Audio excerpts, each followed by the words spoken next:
Everyone, आज का हमारा जो टॉपिक है वो है बौद्ध धर्म, जो 6ठी शताब्दी ईस्वी में अस्तित्व में आया। हिंदू धर्म में आए हुए अनेक आडंबर कुरीतियों जिसके कारण इस धर्म का उदय हुआ।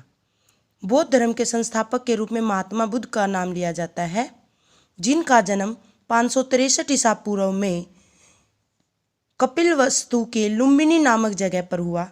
इनके पिता का नाम सुधोधन, इनकी माता का नाम महामाया जो देवदह की राजकुमारी था। इनके जन्म के कुछ समय बाद ही इनकी माँ महामाया की मृत्यु हो गई और इनका पालन पोषण इनकी मौसी प्रजापति गौतमी ने किया। इनकी पत्नी का नाम यशोधरा और पुत्र का नाम राहुल था। इसके अलावा कुछ एक और मोस्ट इम्पोर्टेंट क्वेश्चन है जो कई बार कंपटीशन एग्जाम में पूछे जाते हैं कि महात्मा बुद्ध किस गण या कबीले से संबंधित थे, तो शाक्य कबीले से संबंधित थे। इनके सारथी का नाम छन्ना या चन्ना, इनके घोड़े का नाम कंथक। महात्मा बुद्ध के बारे में कहा जाता है कि 4 महत्वपूर्ण दर्शों ने इनके जीवन की दशा को ही बदल दिया था। वो दर्शय थे, सबसे पहले इन्होंने देखा एक रोगी व्यक्ति को, बीमार को। दूसरे नंबर पर देखा इन्होंने एक वृद्ध व्यक्ति को। तीसरे नंबर पर देखी एक शव यात्रा और चौथे पर देखा एक सन्यासी को। महात्मा बुद्ध की जिंदगी के 4 दर्शन ने उनकी जिंदगी बदल दी और उनकी जिंदगी के ही 4 साल ही सबसे महत्वपूर्ण माने जाते हैं। वो 4 साल हैं 16, 19, 29 और 35। जब महात्मा बुद्ध 16 साल के हुए तो उनका विवाह हुआ यशोधरा के साथ। जब वो 19 साल के हुए तो उनके घर पुत्र का जन्म हुआ और नाम रखा राहुल, क्योंकि राहुल का अर्थ होता है बंधन, और पुत्र जन्म को वो अपने लिए जिम्मेवारी समझने लगे थे और जिम्मेवारी का दूसरा नाम होता है बंधन। 29 साल की अवस्था में इन्होंने घर को छोड़ दिया और जो गृह त्याग की घटना थी वो कहलाई महाभिनिष्क्रमण। 35 साल की अवस्था में इनको ज्ञान की प्राप्ति हुई निरंजना नदी के किनारे और पीपल के पेड़ के नीचे। इस पीपल के पेड़ को ही बोधि वृक्ष के नाम से जाना जाता है। नेक्स्ट है बेटा कि जो गृह त्याग की घटना है वो क्या कहलाती है, महाभिनिष्क्रमण। उपदेश देने की घटना कहलाती है धर्म चक्र परिवर्तन, और जो मृत्यु की घटना है वो कहलाती है महापरिनिर्वाण। महात्मा बुद्ध की मृत्यु 483 ईसा पूर्व में कुशीनगर के कसिया गांव, जो कि यूपी में देवरिया जिले में पड़ता है, वहां हुई थी। महात्मा बुद्ध की शिक्षाओं को सबसे महत्वपूर्ण माना गया है, जो कि सत्य पर आधारित थी, और वो 4 मेन थे। दुखों का अस्तित्व है, दुख इच्छाओं से उत्पन्न होता है, और अगर अधूरी इच्छा रह गई तो वो पुनर्जन्म को परिवर्तित करती है। जब इच्छाएं दूर हो जाती हैं तो पुनर्जन्म ही नहीं लेना पड़ता, और यही क्या है, निर्वाण।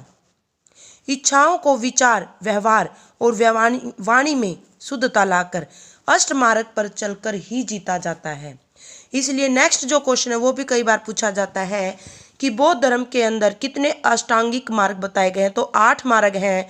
उनमें है सम्यक दृष्टि, सम्यक वचन, सम्यक संकल्प, सम्यक कर्म, सम्यक आजीव, सम्यक व्यायाम, सम्यक स्मृति, सम्यक समाधि। दुख जो है निरोध हेतु महात्मा बुद्ध द्वारा प्रतिपादित अष्टांगिक मार्ग मध्यम मार्ग कहलाता है। महात्मा बुद्ध के जीवन का जो परम लक्ष्य था वो था निर्वाण प्राप्ति। निर्वाण का अर्थ होता है मोक्ष, जिसके अंदर 10 शीलों को महत्वपूर्ण माना गया है। वो है बेटा जो इसकी उपदेश और शिक्षाओं के अंतर्गत आते हैं: अहिंसा, सत्य, असत्य, अपरिग्रह, ब्रह्मचर्य, संगीत का त्याग, सुगंधित पदार्थों का त्याग, असमय भोजन का त्याग, कोमल सैया का त्याग और कामिनी कंचन का त्याग। जब महात्मा बुद्ध की मृत्यु हुई तो आगे बौद्ध धर्म के लिए क्या विचार विमर्श किया गया, उस संदर्भ में 4 महत्वपूर्ण बौद्ध धर्म की संगीति हुई। जो संगीति है, पहली संगीति हुई 483 ईसा पूर्व में, दूसरी हुई 383 ईसा पूर्व, तीसरी हुई 250 ईसा पूर्व और चौथी हुई प्रथम शताब्दी। पहली हुई राजगृह बिहार में, दूसरी हुई वैशाली में, तीसरी पाटलिपुत्र, चौथी कुंडलवन कश्मीर। पहली के समय जो शासन था वो किस राजा का था, अजातशत्रु। कई बार बेटा इसमें क्वेश्चन आता है कि अजातशत्रु किस वंश से संबंधित था? हिर्यक वंश। दूसरी के समय शासन था कालाशोक, शिशुनाग वंश के अंतर्गत। तीसरी में था अशोक, मौर्य वंश। और चौथी थी कनिष्क, कुषाण वंश। पहली संगीति की अध्यक्षता किसने की थी? महाकश्यप। दूसरी की सरवकामिनी, तीसरी की मोगलीपुत्र तिष्य और चौथी में वसुमित्र और अश्वघोष उपाध्यक्ष। पहली जो संगीति थी उसका निष्कर्ष निकला सूत पिटक और विनय पिटक का निर्माण हुआ। दूसरी में बौद्ध धर्म उप विचारधाराओं में बट गया। तीसरी में अभिधम्म पिटक का निर्माण हुआ। और एक खास बात है कि बौद्ध धर्म के जितने उपदेश हैं वो पाली और प्राकृत में है, लेकिन जो अभिधम्म पिटक है वो संस्कृत भाषा के अंतर्गत था। और चौथी बौद्ध संगीति में बौद्ध धर्म दो हिस्सों में बट गया, हीनयान और महायान। बौद्ध धर्म के बारे में हम कहते हैं कि ये जानकारी हमें कहाँ से मिलती है? बौद्ध धर्म की जानकारी के 200 सबसे महत्वपूर्ण है जातक कथाएं और त्रिपिटक। जातक कथाओं पे क्वेश्चन कई बार आ जाता है कि जातक कथा संख्या में लगभग कितनी है? 549। या क्वेश्चन पूछा जाता है कि जातक कथा में किस चीज का वर्णन किया गया है? तो जातक कथा में वर्णन किया गया है महात्मा बुद्ध के पूर्व जन्मों का। याद रखना ये चीज, किस चीज का वर्णन है? महात्मा बुद्ध के पूर्व जन्मों का। त्रिपिटक जो है वो 3 हिस्सों में बटा हुआ है, सूत पिटक, विनय पिटक और अभिधम्म पिटक। फिर क्वेश्चन आता है सूत पिटक में किस चीज का वर्णन है? बौद्ध धर्म के सिद्धांत और शिक्षाओं का। विनय पिटक में वर्णन किया गया है महात्मा बुद्ध के द्वारा बताए गए आचार व्यवहार को लेकर नियमों का। और अभिधम्म पिटक में वर्णन है दार्शनिक विवेचन का। सूत पिटक के अंतर्गत भी जो है इसके भाग आगे जाके 5 भागों में बढ़ जाते हैं, दीर्घ निकाय, मंजिकम निकाय, अंगुत्तर निकाय, संयुक्त निकाय और खुद्दक निकाय।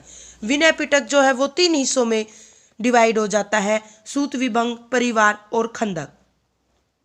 इसी तरीके से अन्य जो महत्वपूर्ण ग्रंथ है उसमें आता है मिलिंद पन्नु। यूनानी शासक मिलिंद तथा बौद्ध भिक्षु नागसेन के मध्य दार्शनिक विषय को लेकर इस वाद विवाद का वर्णन किया गया था। नेक्स्ट है दीपवंश। ये मोस्ट इंपोर्टेंट है, इसका ये पूछा जाता है किस भाषा में लिखा गया है? पाली भाषा में।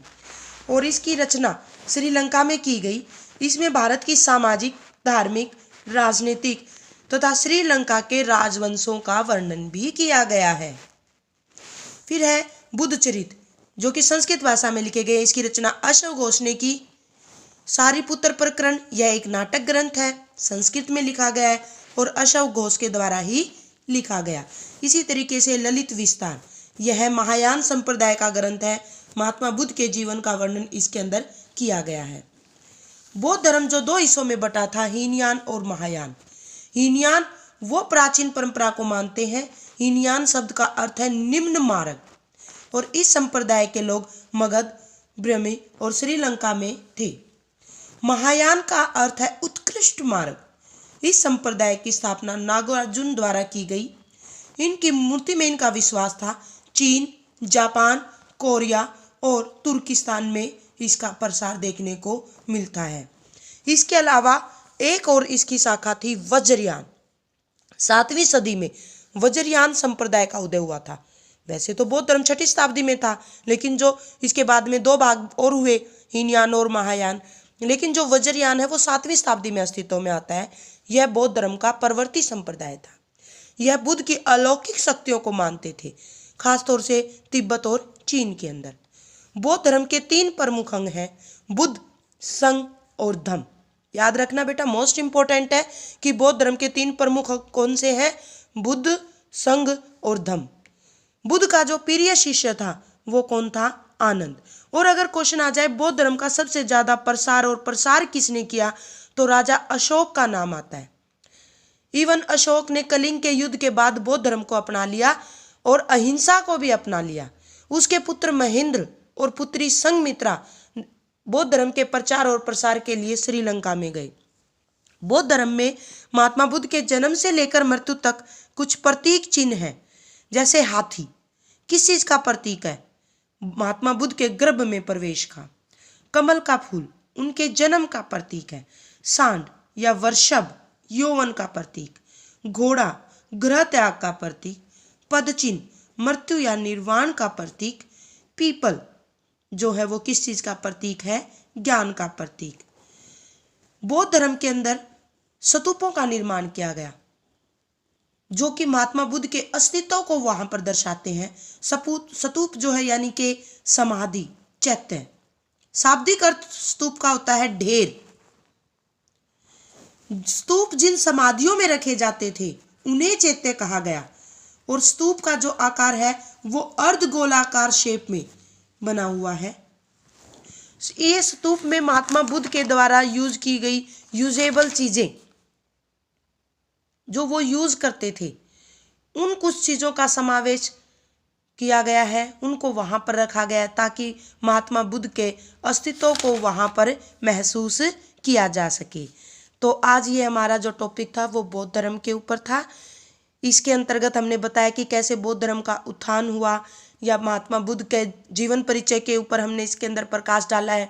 बौद्ध धर्म की जानकारी हमें किन स्रोतों के माध्यम से पता चलती है।